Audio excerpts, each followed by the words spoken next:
जय हिंद दोस्तों, मैं विकास पांडे एसपी न्यूज़ लाइव से आज प्रतापगढ़ में विश्वनाथ विधानसभा में मौजूद हैं चुनावी सफ़र को लेके। आइए जानते हैं यहाँ की जनता से इनकी राय क्या है। जी, आपका नाम? हरवंश सिंह। जैसे कि इस समय चुनावों की तारीखों का ऐलान हो चुका है, काफ़ी राजनीतिक पार्टियां अपने अपने दल के नेता मैदान में उतार रहे हैं, तो इस समय चुनाव का माहौल क्या है, आप बताएंगे? चुनाव का माहौल तो जो दिखाई पड़ रहा है भाजपा के पक्ष में है। योगी जी का काम और काम बोलता है।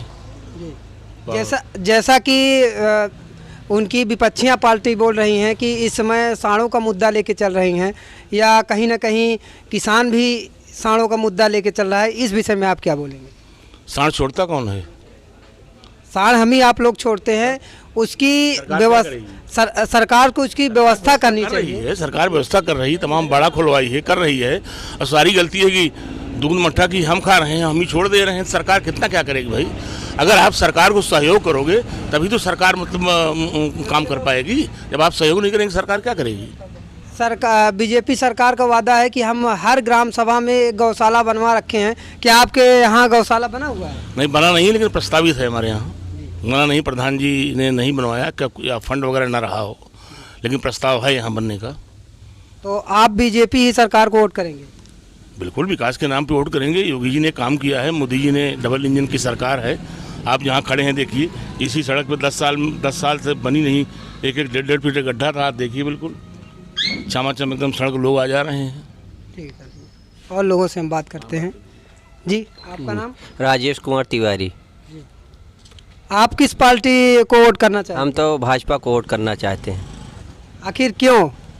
क्योंकि गुंडा राज, भ्रष्टाचार खत्म किया है और विकास किया है, इसलिए भाजपा को वोट देना चाहते हैं।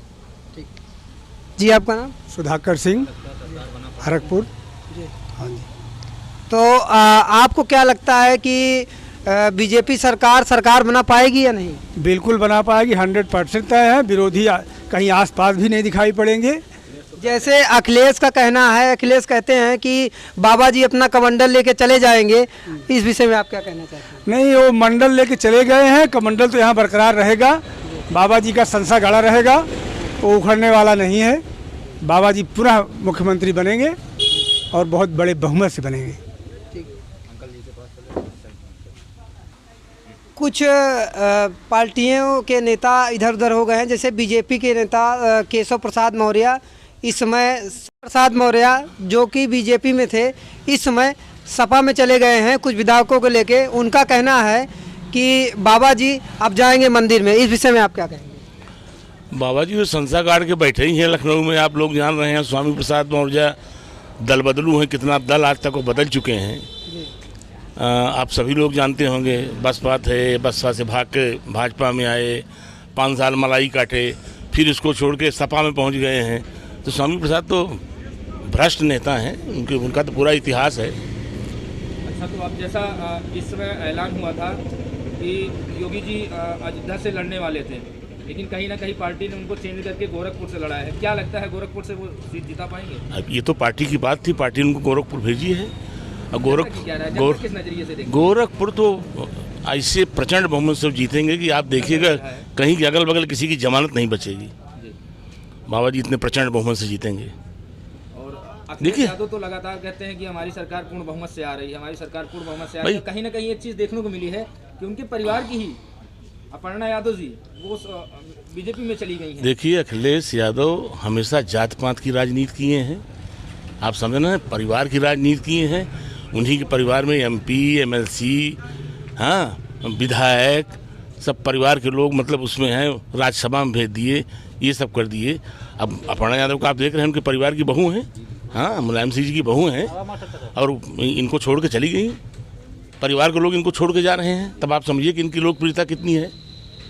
एक छोटा सा सवाल आपके ही क्षेत्र से, विश्वनाथगंज विधानसभा लगती है, आप किस नज़रिए से देखते हैं? एक यहाँ के नागरिक, एक सम्मानित नागरिक होने के तौर पे आप किस नज़रिए से देखते हैं? क्या लगता है कि बीजेपी यहाँ पर झंडा गाड़ पाएगी?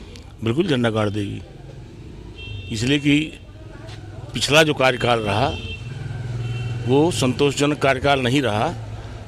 और प्रत्याशी सही नहीं था, इसलिए उनको तो टिकट मिलने नहीं, पार्टी भी उन्होंने चेंज कर दिया है। तब किसी साफ सुथरी छप के प्रत्याशी को टिकट दिया जाएगा और लोगों की पूरी सहानुभूति है योगी जी के साथ, मोदी जी के साथ, और सब वोट करेंगे भाजपा को।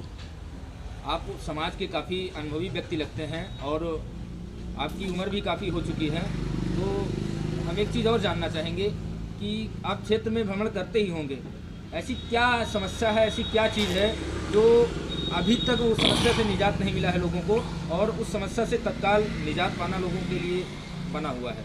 क्या ऐसी समस्या दिख रही है? भाई समस्या 70 साल की है, तो 70 साल की समस्या 5 साल में तो ख़त्म नहीं हो सकती है। लेकिन आप देखिए तो मतलब जब से ये सरकार बनी है हर समस्या का निदान कर रही है। अब 100% तो रिजल्ट कोई नहीं दे सकता, हम आप भी नहीं दे सकते हैं, हाँ, लेकिन ये है कि इस सरकार ने 70% रिजल्ट दिया है, 75%।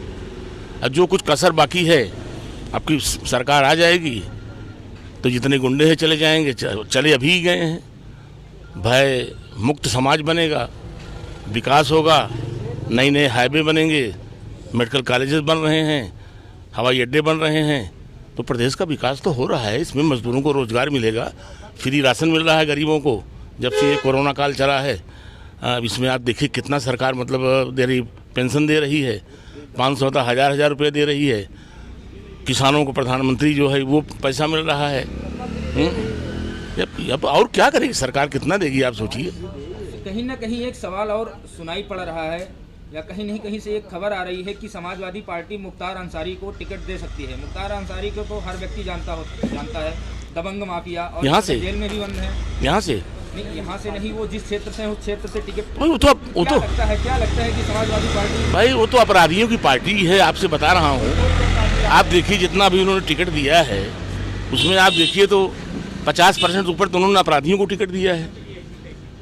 और क्या इतिहास उनका रहा है मुख्तार अंसारी का, अतीक अहमद का, आप जान रहे हैं, बताने की ज़रूरत नहीं है। कितना गरीबों की ज़मीन हड़प के उस पर बड़ी बड़ी बिल्डिंगें खड़ी कर दी है, बड़े बड़े मॉल बना दिए। योगी सरकार का चला हंटर, चला बुलडोजर, सब ज़मीन दोज करके गरीबों को वहाँ आवास बना के बांट रहे हैं। तो ये तो बहुत अच्छा काम हो रहा है। हमारे साथ कुछ युवा मौजूद हैं, आइए इनसे बात करते हैं, इनसे जानते हैं इनकी क्या राय है। जी सर, मोदी योगी जी को पुनः मुख्यमंत्री बनाएंगे। अच्छा, अखिलेश यादव कहते हैं, आप युवा हैं, एक युवा के नज़रिए से आप जिस तरीके से समाजवादी पार्टी या उनके मुखिया कहते हैं, लगातार कहते हैं कि बीजेपी सरकार ने युवाओं को सिर्फ बरगलाने का काम किया है, कोई रोजगार नहीं दिया, युवा एकदम बेरोजगार टहल रहे हैं, आप एक युवा हैं, किस नज़रिए से देखते हैं? देखिए, अगर अखिलेश यादव जी आम के पेड़ के बबूल का पेड़ बताएंगे तो हम मानेंगे नहीं। और लगातार भर्तियाँ निकल रही हैं, उसमें लड़कों और लड़कियों या कोई भी हो स्टूडेंट, उनमें काबिलियत होनी चाहिए। जिसके अंदर काबिलियत है उनका सिलेक्शन हो रहा है, सरकार नौकरी दे रही है। सपा सरकार का कहना है कि अगर हम क्या कहते हैं, पहली बैठक में अगर मेरी सरकार बनी तो पहली बैठक में हम 10 लाख युवाओं को नौकरी देंगे। सपा सरकार जब इसके पहले मुख्यमंत्री अखिलेश यादव जी बने थे तो उन्होंने कहा था कि मैं 12 वालों को लैपटॉप दूंगा और 10 वालों को टैबलेट बांटूंगा। उन्होंने लैपटॉप बांटा लेकिन टैबलेट नहीं बांटा। लैपटॉप तो दिया, हाँ, लेकिन टैबलेट नहीं दिया ना। वादा किया था, दोनों चीज़ पूरा करना चाहिए। अगर जो मैं वादा कर रहे हैं उसको पूरा करना मेरा अधिकार है। उसको बंद कर दिया बाद में। और नहर फ्री की है, नहर में पानी नहीं आ रहा था। जब से बाबा जी आए हैं पानी रेलों में रेल है। नहर बंद कराने के लिए आदेश लाना पा रहा है। कह रहे हैं कि हम बिजली फ्री कर देंगे, बिजली वही 2 घंटे आएगी, उसके बाद घर बैठो। इतनी बिजली मिल रही है, सब अच्छा काम आ रहा है। प्रतापगढ़ जाना है 20 मिनट पहुँचो, नहीं आधा घंटे लग जाते थे, आदमी मर जाता था रास्ते में ही। और क्या विकास चाहिए? अब 70 साल अब धीरे धीरे उसको ख़त्म करने में लगेगा ही। कुल मिला के आप वोट बीजेपी को करेंगे? बिल्कुल बीजेपी को करेंगे, बीजेपी पूर्ण मोहर सरकार बनेगी जी। युवाओं का उनके साथ है। हमारे साथ और भी लोग मौजूद हैं, आइए जानते हैं इनकी क्या राय है। चाचा, आपका शुभ नाम? अशोक कुमार मिश्रा। इस समय चुनाव की तारीखों का ऐलान हो चुका है, तो इस समय आपकी क्या राय है, आप किस पार्टी को वोट देंगे? हम तो भाजपा को देंगे भैया, भाजपा हमको पेंशन दे रही है, सब कुछ मिल रहा है, मोदी दे रहे हैं जी। हाँ। ये ब्राह्मण 2000 रुपए आपको पीएम किसान निधि मिलती है? जी हाँ, मिलती है, बराबर मिलती है। हमको विकलांग पेंशन भी मिली 5000 रुपये। जी। हाँ। अच्छा, यहाँ पर ब्राह्मण समाज भी है। कहीं ना कहीं इस बार जो तमाम राजनीतिक पार्टियां हैं वो ब्राह्मण समाज को मुद्दा बना रही हैं या कहीं ना कहीं उनका वोट बैंक लेने के चक्कर में है। क्या लगता है ब्राह्मण समाज इस बार किस ओर जाएगा? देखिए, जो शुद्ध सही ब्राह्मण है वो भाजपा के सिवा दूसरे कोटिंग करेगा ही नहीं। सीधी बात है। जो चापलूस है, दलाल है, वही देगा दूसरे कोट। अखिलेश यादव तो कहते हैं हम परशुराम की मंदिर अरे कुछ नहीं, अखिलेश यादव कुछ नहीं। अखिलेश यादव 0 पे हैं। हम तो बोल चुके युवा नेता जरूर। कुछ और भी सम्मानित व्यक्ति यहाँ पे हैं, आइए उनसे बात करते हैं। इनकी क्या राय है इस समय यूपी चुनाव में आप नया चेहरा देखना चाहते हैं या पुराना? पुराना। आप योगी जी को वोट करेंगे? जी। क्यों? योगी जी सबसे बेस्ट है इस समय। उनका शासनकाल भी बढ़िया है, विकास कार्य भी बढ़िया है और सबके हित की बात करते हैं, सबके हित के देश हित में काम करते हैं। यहाँ पर ब्राह्मण समाज भी एकत्रित हुआ है, काफ़ी यहाँ पर लोग हैं और कुछ ऐसी बातें हम पूछना चाहते हैं आपसे। जैसे कि समाजवादी पार्टी के मुखिया हमेशा कहते हैं कि बीजेपी की सरकार में ब्राह्मणों पर अत्याचार हुआ है और सबसे ज़्यादा SC ST एक्ट लगे हैं। आपका क्या कहना है? ऐसा गलत है सब। ब्राह्मण पर कोई अत्याचार नहीं हुआ है। ब्राह्मण खुद सक्षम होता है। जो गलत ब्राह्मण थे उन पर जो है लगा हुआ है और कोई दिक्कत नहीं है। ब्राह्मण सब भाजपा को वोट करेंगे, ज़्यादा से ज़्यादा लोग। यहाँ पे हम मौजूद थे विश्वनाथगंज में, यहाँ की जनता से बात किए, इनकी राय लिए। इनका कहना है कि हम वोट बीजेपी के ही करेंगे। देखते रहिए SP न्यूज़ लाइव, सहयोगी अमित तिवारी के साथ विकास पांडे की रिपोर्ट।